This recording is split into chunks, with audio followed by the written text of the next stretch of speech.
नमस्कार। चलिए आज हिंदी साहित्य के एक ऐसे शाहकार की दुनिया में गोता लगाते हैं जो आज भी उतना ही ताज़ा और ज़रूरी है जितना सालों पहले था। आज हम धर्मवीर भारती के उपन्यास सूरज का सातवां घोड़ा की एक एक परत को खोलकर देखेंगे। तो शुरू करते हैं इसी सवाल से। सोचिए जरा, क्या कोई भी कहानी अकेली होती है या हर कहानी के धागे किसी दूसरी कहानी से जुड़े होते हैं? ये सवाल सिर्फ एक पहेली नहीं, बल्कि इस पूरे उपन्यास का आप कह सकते हैं दिल है। ये हमें सोचने पर मजबूर करता है कि हम कहानियों को कैसे देखते और समझते हैं। जी हाँ, हम बात कर रहे हैं धर्मवीर भारती के सूरज का सातवां घोड़ा की, जो 1952 में आया। और देखिए, इसे सिर्फ एक उपन्यास कह देना इसके साथ थोड़ी नाइंसाफी होगी। असल में ये हिंदी साहित्य में एक बहुत बड़ा, एक बहुत साहसी प्रयोग था, जिसने कहानी कहने के तौर तरीकों को ही चुनौती दे दी। अब इसकी बनावट देखिए, कितनी दिलचस्प है। भारती जी ने हमारी बहुत पुरानी कथा शैलियों जैसे पंचतंत्र और हितोपदेश से प्रेरणा ली। उन्होंने एक ऐसा ढांचा तैयार किया जहां एक मुख्य कहानी के अंदर से कई छोटी छोटी कहानियां निकलती हैं, और फिर ये सारी कहानियां आपस में जुड़कर एक बड़ी, गहरी और बिल्कुल नई तस्वीर बना देती हैं। ये विश्लेषण हम आपके लिए लाए हैं ईपीसी लैंड की मदद से, हमारा एक ऐसा मंच जो सीखने और आगे बढ़ने में मदद करने के लिए ही बना है। यहाँ तलाशने के लिए बहुत कुछ है, जिस पर हम थोड़ी देर में बात करेंगे। फिलहाल चलिए इस किताब के मूल विचारों में और गहरे उतरते हैं। तो आज का हमारा सफर कुछ ऐसा रहेगा। पहले हम समझेंगे कि कैसे कई कहानियां मिलकर एक कहानी बनती है। फिर हम जमुना, लिली और सत्ती, इन तीन किरदारों की जिंदगी में झांकेंगे, और आखिर में उस सबसे बड़े सवाल का जवाब ढूंढेंगे कि भाई ये सूरज का सातवां घोड़ा आखिर है कौन। तो कहानी का केंद्र है माणिक मुल्ला। माणिक मुल्ला जो हर दोपहर अपने दोस्तों को अपनी जिंदगी से जुड़े कुछ किस्से सुनाते हैं। ऊपर से देखने पर हर किस्सा अपने आप में पूरा लगता है, लेकिन असल में वो सब एक ही बड़ी कहानी के बिखरे हुए टुकड़े हैं, जिन्हें माणिक एक एक करके जोड़ रहे हैं। इसको ऐसे समझिए, ज्यादातर उपन्यास एक सीधी सड़क की तरह होते हैं, जहां कहानी शुरू होती है और एक मंजिल पर जाकर खत्म हो जाती है। लेकिन सूरज का सातवां घोड़ा एक चक्रव्यूह जैसा है। आप एक गली में मुड़ते हैं, एक नई कहानी शुरू हो जाती है जो आपको वापस पिछली कहानी से जोड़ देती है। चलिए अब पहली कहानी और पहले किरदार से मिलते हैं, जमुना। जमुना एक निम्न मध्यम वर्गीय भारतीय नारी का प्रतीक है, जो भावनाओं से तो लबालब है, लेकिन समाज और परंपराओं की जंजीरों में जकड़ी हुई है। जमुना की कहानी सच कहूं तो एक त्रासदी है। वो तन्ना नाम के एक लड़के से प्यार करती है, लेकिन सिर्फ इसलिए कि तन्ना का गोत्र नीचा माना जाता है, उनका रिश्ता नामुमकिन हो जाता है। और नतीजा, उसकी शादी जबरदस्ती एक बूढ़े जमींदार से कर दी जाती है। वो बस समाज के हाथों की एक कठपुतली बनकर रह जाती है। और ये जो लाइन है ना, ये इस उपन्यास की सबसे कड़वी सच्चाई है।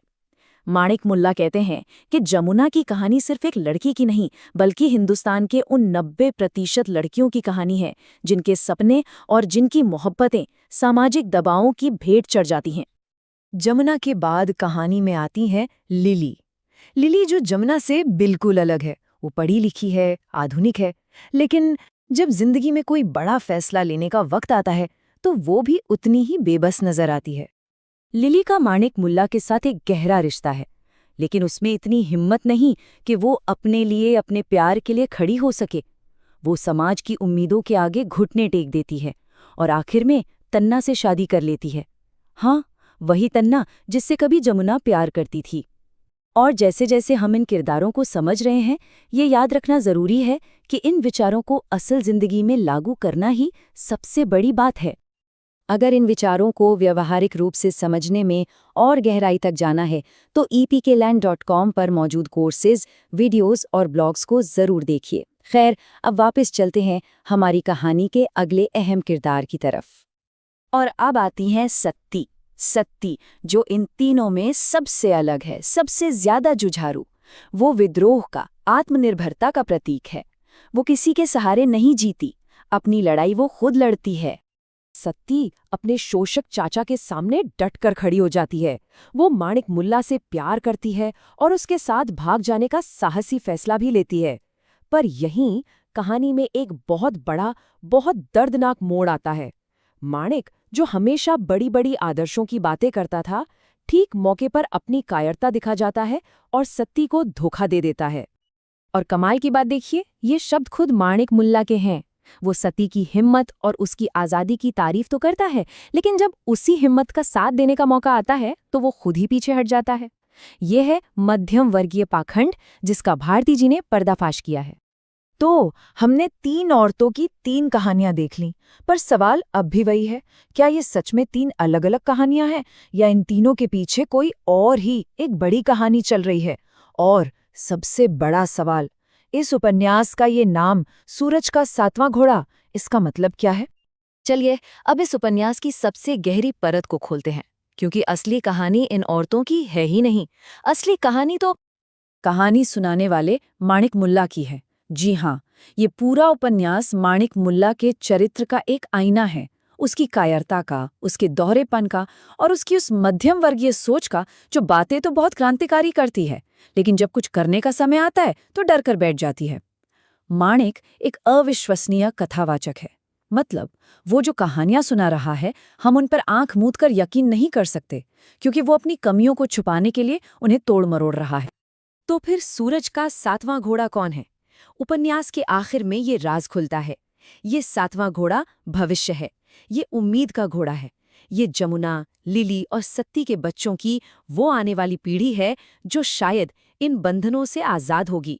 ये वो घोड़ा है जो हमें सबसे अंधेरे वक्त में भी एक बेहतर कल के सपने देखने की हिम्मत देता है। तो एक नज़र में देखें तो जमुना ने परंपरा से समझौता कर लिया, लिली सामाजिक दबाव में बह गई और सत्ती ने जब विद्रोह किया तो उसे धोखा मिला। रास्ते तीनों के अलग थे, पर कहीं न कहीं तीनों ही समाज की बनाई सीमाओं में कैद होकर रह गईं। और इस सबसे जो एक बात निकल कर आती है वो ये है कि प्रेम कोई हवा हवाई चीज नहीं है। प्रेम हमारी आर्थिक और सामाजिक हकीकत की जमीन पर ही खड़ा होता है। हमारी मजबूरियां, हमारी परिस्थितियां, ये सब मिलकर तय करती हैं कि प्रेम का भविष्य क्या होगा। और अब आखिर में एक सवाल सबके लिए, इतनी निराशा और मुश्किलों के बाद भी हर किसी की जिंदगी में वो कौन सी एक चीज होती है जो सूरज के 7वें घोड़े की तरह एक बेहतर भविष्य की उम्मीद जगाए रखती है? अपने विचार नीचे कमेंट्स में जरूर साझा कीजिएगा।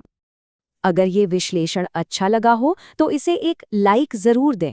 इसे किसी ऐसे दोस्त के साथ शेयर करें जिसे साहित्य में दिलचस्पी हो। और हाँ, चैनल को सब्सक्राइब करना मत भूलिएगा ताकि हमारा अगला विश्लेषण आपसे छूट न जाए।